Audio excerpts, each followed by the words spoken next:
Biblicassette, le commentaire de la Bible, une réalisation de Magné Torah.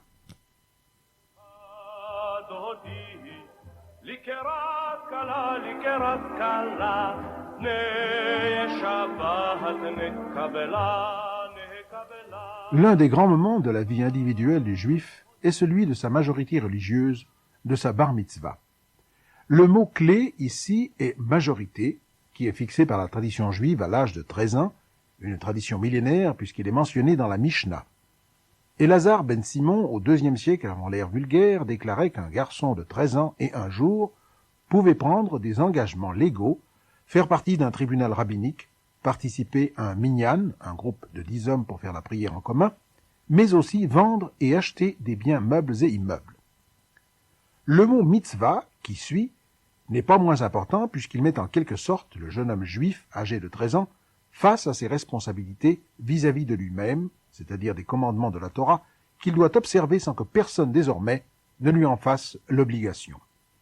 Responsabilité aussi vis-à-vis de la communauté dont il devient un membre actif qui compte et par conséquent qui est responsable. Pourquoi 13 ans et pas 14 ou 12 ? Le Midrash donne plusieurs références dans ce domaine et nous rappelle notamment qu'Abraham rejeta les idoles de son père à l'âge de 13 ans et que Jacob se sépara d'Ésaü pour étudier la Torah à l'âge de 13 ans également.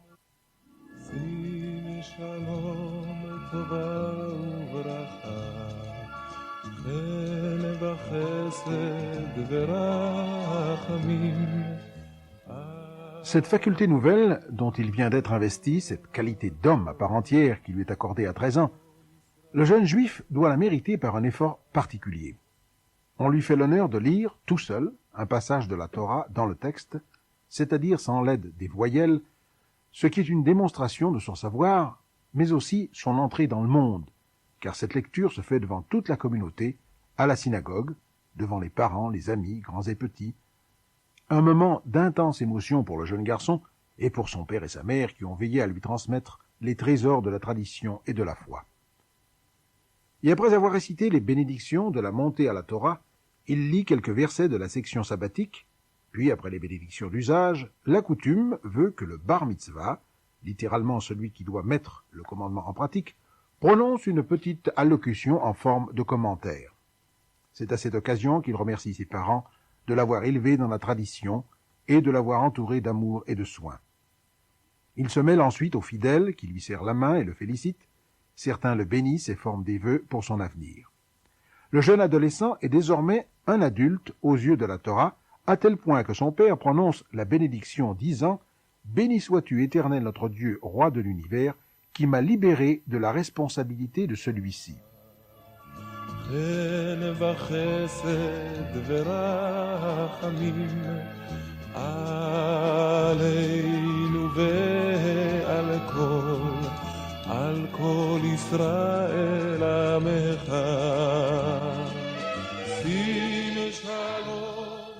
La cérémonie de la bar mitzvah, qui a lieu en général le samedi à la synagogue, est précédée d'une cérémonie plus modeste et qui a lieu dans le courant de la semaine et au cours de laquelle le futur bar mitzvah met pour la première fois ses téphilines au bras et à la tête. En Israël, cette cérémonie, pour ceux qui habitent Jérusalem, se déroule au mur occidental. Mais nombreux sont ceux qui viennent de toutes les parties du pays et ces dernières années de l'étranger pour accomplir les deux cérémonies près du site du temple qui est devenu le symbole de l'unité religieuse et nationale du peuple juif tout entier. Allélu, Allélu, ve'al kol Israël, ve'al kol Israël amecha, sim shalom tova uvracha. Mais aurions-nous oublié les jeunes filles ? Non. Elles font, elles aussi, leur bar mitzvah à l'âge de 12 ans, et cette tradition, après avoir pris naissance dans les communautés de France et d'Italie, s'est répandue dans le monde entier. La préparation de la jeune fille à la bat mitzvah met l'accent sur le rôle qu'elle aura à tenir dans la communauté en tant que femme et mère. La femme juive est le pilier du foyer juif. C'est à elle que sont dévolues les multiples tâches de l'observation des lois alimentaires, celle qui fait régner l'harmonie dans le foyer, prépare le Shabbat, allume les bougies, etc., mais a également des responsabilités importantes dans l'éducation des enfants, surtout dans leurs jeunes années. L'une des maximes des pères ne dit-elle pas « Mon fils, suis la morale que t'enseigne ton père et n'abandonne pas la loi de ta mère, c'est-à-dire sa religion, ce qu'elle t'a enseigné. » C'est elle qui fait répéter leurs prières aux enfants, veille à ce qu'ils les prononcent, aille régulièrement au cours du Talmud Torah, etc. Et, par une cérémonie moins solennelle, il est vrai, la jeune fille juive fait son entrée, elle aussi, dans la communauté. Cette cérémonie se déroule en général à l'école juive ou au centre communautaire, et après avoir récité quelques bénédictions et un passage de la Haftara, la jeune bat mitzvah est fêtée par des cadeaux et un anniversaire aux nombreux invités. Voyons maintenant avec le professeur Binyamin Gross ce que nous dit la section sabbatique, la lecture du Shabbat, tirée toujours du livre des Lévitiques, chapitres 14 et 15, Metzora. La paracha de cette semaine n'est que la continuation de la seconde partie de la paracha de la semaine précédente. Elle nous parle par conséquent d'une maladie qui s'appelle la tsarat et que nous traduisons d'habitude par le mot lèpre. Cette maladie très particulière s'applique au corps, aux vêtements et à la maison.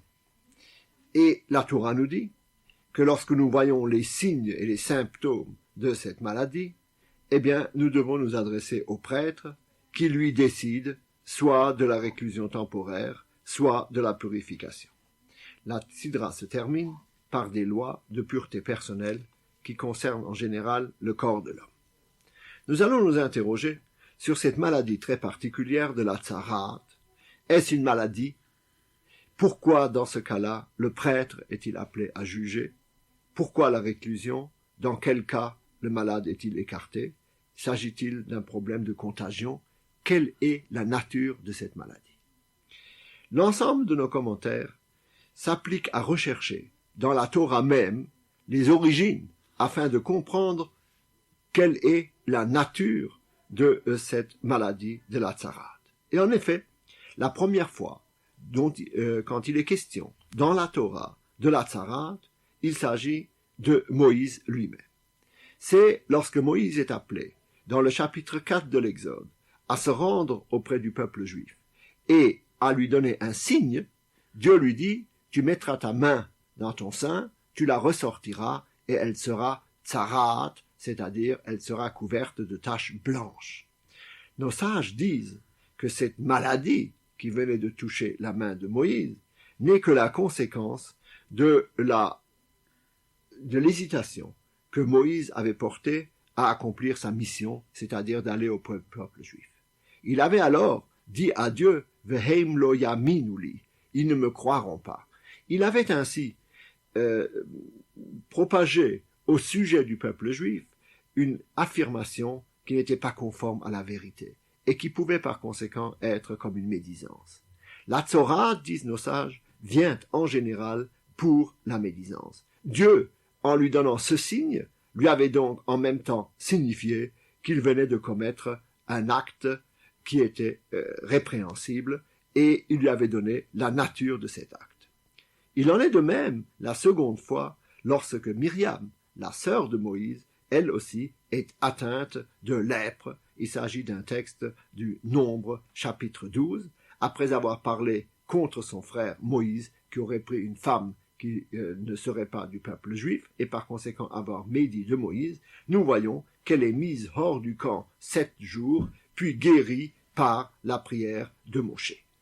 On voit donc que la tsarat n'est pas simplement une maladie, mais qu'il s'agit ici, et tel est l'avis de la plupart des commentaires de la Torah, d'une punition surnaturelle, qui s'appliquerait en particulier pour la médisance, et nos sages même vont jusqu'à faire un jeu de mots, tsaraat, motzi shem ra, c'est-à-dire qui sort, qui propage un mauvais nom, et qui par conséquent colporte de mauvaises choses sur le voisin.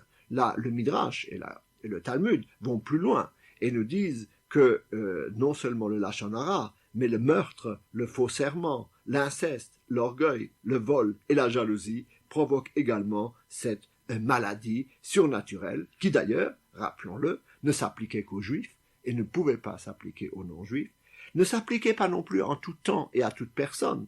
Par exemple, un khatan, un fiancé, un marié, qui est atteint de cette maladie, eh bien, durant les premiers temps de son mariage, n'est pas obligé de se présenter au Kohen. Elle ne s'applique pas non plus toujours. Par exemple, durant la période des fêtes de pèlerinage, toutes les prescriptions concernant cette maladie ne jouaient pas. Elles ne s'appliquaient qu'en Eretz Israël, que dans le pays d'Israël. Par conséquent, on voit qu'il ne peut pas s'agir de contagion, puisque s'il s'agissait de contagion, eh bien, ce ne sont pas les circonstances dont nous venons de parler qui pourraient empêcher la propagation de la maladie. Il s'agit donc bien d'un avertissement que la Torah donne, et tel est en particulier également l'avis du Rambam, c'est-à-dire de Maïmonide, qui était lui-même médecin et qui n'hésite pas à parler ici d'un avertissement particulier de Dieu pour son peuple. Il faut donc comprendre ce que la Torah nous dit dans cette paracha d'une faveur de Dieu lorsque le peuple juif atteint un très haut niveau pour le sauvegarder de la ligne dangereuse de la médisance. C'est pourquoi la plupart de ces maladies ne se sont jamais produites, parce que le peuple juif n'a jamais atteint un niveau moral aussi haut pour que cet avertissement puisse jouer. La Torah nous donne donc ici, en quelque sorte, un cas limite, afin de nous dire jusqu'où les choses peuvent aller. Mais, profitons de cette occasion pour souligner que nos sages en ont effectivement tiré une grande leçon en ce qui concerne la médisance, c'est-à-dire le fait de parler du prochain, cette maladie sociale si répandue dans laquelle nos sages ont vu comme la destruction de toute sociabilité vraie. Ils nous disent que le lachon hara, la médisance, tue 3 personnes. Celui qui la propage, celui dont on parle et celui qui l'écoute. Et par conséquent, il y voit comme une flèche qui lacérée, qui est lancée et qu'on ne peut pas reprendre en main. D'où le danger de toutes les paroles que nous prononçons et la mise en garde de nos sages d'une façon générale, de veiller à ce que nous disons et de veiller en particulier à ce lachon, à cette langue qui, comme le disait Ésope, est capable du meilleur et du pire, mais dans laquelle nos sages ont voulu voir que le pire était le mal lui-même, c'est-à-dire quelque chose d'éminemment destructif et qui peut amener jusqu'à la mort. La valeur de la parole et comme lieu de communication entre les hommes devient au contraire, par le lachon hara, une valeur destructrice et est capable de démolir véritablement toute société. C'est pourquoi nos sages ont vu dans le lachon hara le motif même de la destruction du temple. Ils n'ont pas hésité à dire que cette maladie sociale équivalait au meurtre, équivalait à l'inceste et même équivalait à l'idolâtrie. Parce que sur le plan social, elle produit l'isolement de l'être. Elle produit l'isolement de celui qui parle, elle produit l'isolement de celui dont on parle, et elle produit l'isolement de celui dont il est question, et celui qui écoute. C'est pourquoi la mesure que la Torah recommande à celui qui a prononcé le lachon hara, c'est d'être isolé. Le prêtre, lorsqu'il voit qu'il s'agit vraiment d'un cas d'impureté morale, isole la personne. Badad, il a voulu, disent nos sages, isoler l'autre, celui dont il est question, eh bien c'est par cela qu'il sera puni. Et nos sages n'ont pas manqué de faire le rappel entre le mot badad, qui signifie isoler, et la façon dont Jérémie a chanté la destruction du temple au soir de la destruction sur les ruines fumantes en disant « Comment est-elle assise, solitaire, la fille de Sion ?» C'est cette solitude, c'est-à-dire cet isolement de l'être dans laquelle nos sages ont vu essentiellement le danger de la pérennité sociale. La sociabilité, c'est la véritable rencontre, c'est le dialogue, c'est la façon d'utiliser la parole pour lier les hommes et pour créer la vie. Et par conséquent, la médisance est l'atteinte profonde d'une société qui se détruit de l'intérieur et qui par conséquent n'est plus capable de se récupérer que par un retour sur lui-même. Dans cet isolement devait amener l'homme à réfléchir et à renouer lentement ainsi les liens avec la société. C'est pourquoi cette maladie ne doit pas être considérée comme une maladie physique, biologique simple, mais comme une faveur que Dieu a pour son peuple et pour son pays, et c'est pourquoi ni la Torah des maisons, ni la Torah des vêtements ne sont jamais produits, et même le cas de Tzara'at dont il est question dans le reste de la Bible ne sont que d'une façon approximative en rapport avec la Tzara'at dont il est question dans notre paracha. Voyons maintenant ce que nous dit la Haftara, la lecture prophétique, qui, elle, est tirée également, comme pour la paracha précédente. La Haftara est tirée du livre des rois, du second livre des rois, au chapitre 7, et nous sommes verset 3 à 20.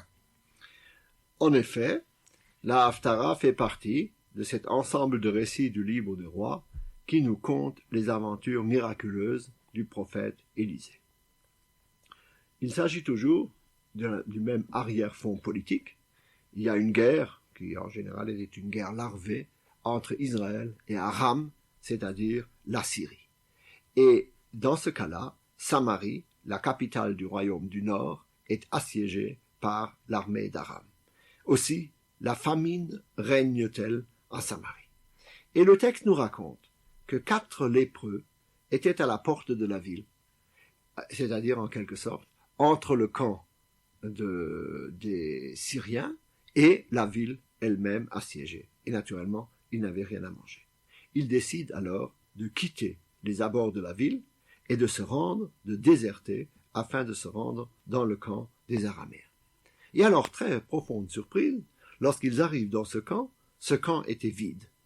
En effet, les Araméens, croyant à une attaque, en voyant arriver ces 4 précurseurs, ne sachant pas exactement ce dont il s'agit, croyaient qu'il y aurait une attaque avec des alliés d'Israël, et ils avaient fui le camp. Les lépreux, alors, se rassasient, parce que le camp était un camp abandonné, et par conséquent était plein de victuailles, et ils vont annoncer la nouvelle du départ de l'armée ennemie au roi d'Israël. Le roi vient alors, avec son armée, pille le camp des Araméens, comme Élisée d'ailleurs l'avait annoncé. On voit que le lien entre la paracha et la Haftara est très évident. En effet, que veut-on nous apprendre? Eh bien, on veut nous montrer que dans l'histoire, effectivement, des cas de Tzara'at se sont produits.